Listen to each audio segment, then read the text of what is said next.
Bismillah ar-Rahman ar-Rahim. Wassalamu alaikum wa rahmatullah wa barakatuh. Please allow me a few moments to explain to you why your support matters, why it really matters.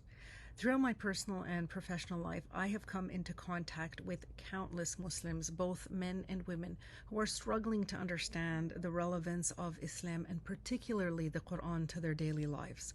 This lack of connection is especially prominent in their professional lives.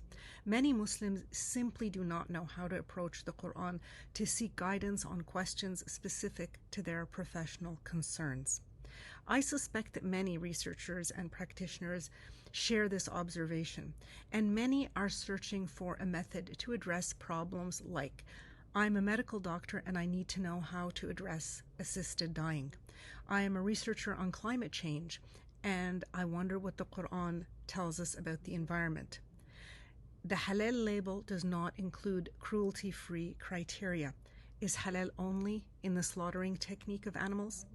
Is Islamic banking and finance really different from conventional banks? What pedagogical techniques does the Quran teach us, and how can I incorporate these into my classroom? These and many, many other questions pass by our desks every day. For over 20 years, for example, I have been concerned with the guidance that the Quran and the relevant Sunnah offer for people concerning governance and public affairs.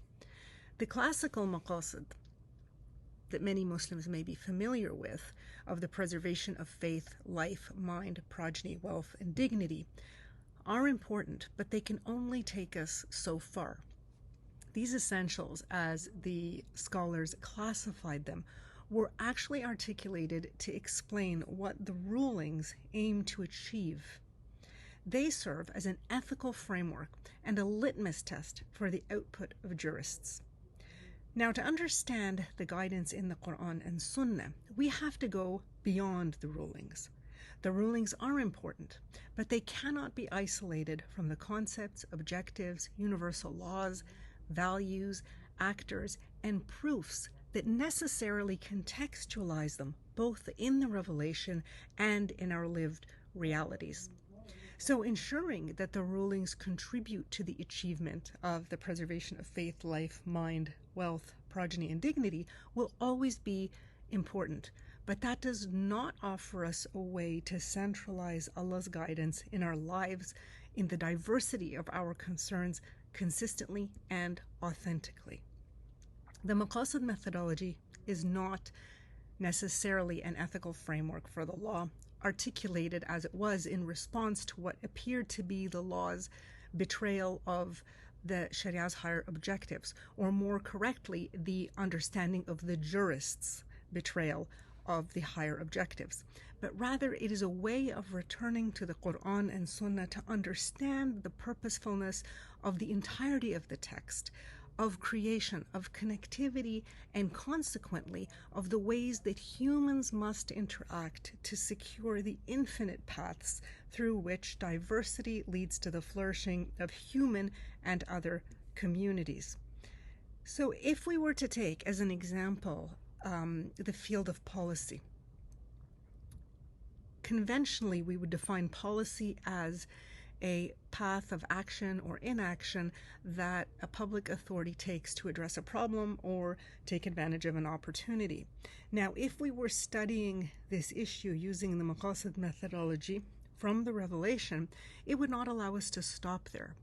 We would have to qualify our understanding of public policy by insisting on a belief in Tawheed, or the oneness of Allah subhanahu wa ta'ala, and the unity of creation that comes with that. We would have to determine the purposefulness or maqasid of the policy under consideration and demonstrate how that fulfills the criteria for unity.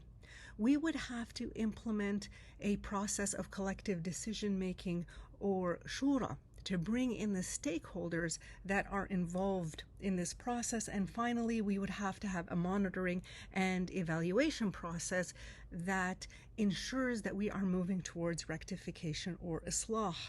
So making and critiquing public policy cannot be performed without a fundamental framework of Tawheed, Maqasid, Shura, and Islah. Using this kind of framework not only results in very different kinds of policy than we see today, but that the overall practice for the policy analyst or decision maker or politician changes within this enterprise.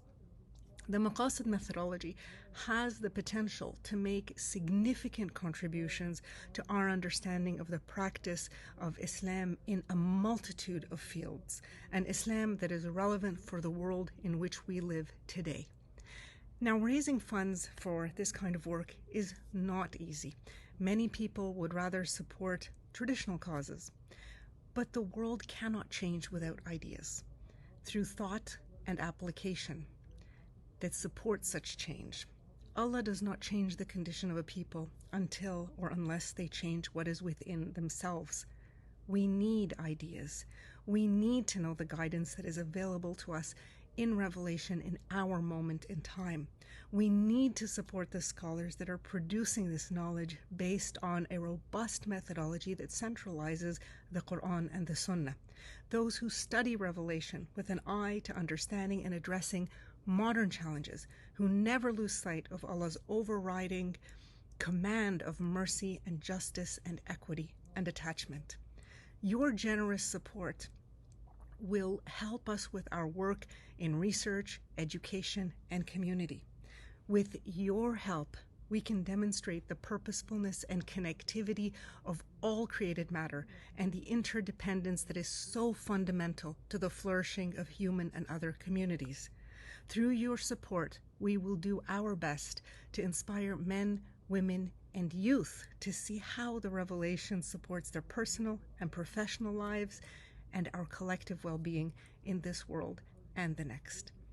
From myself and the entire team at Maqasid Institute, a heartfelt thank you.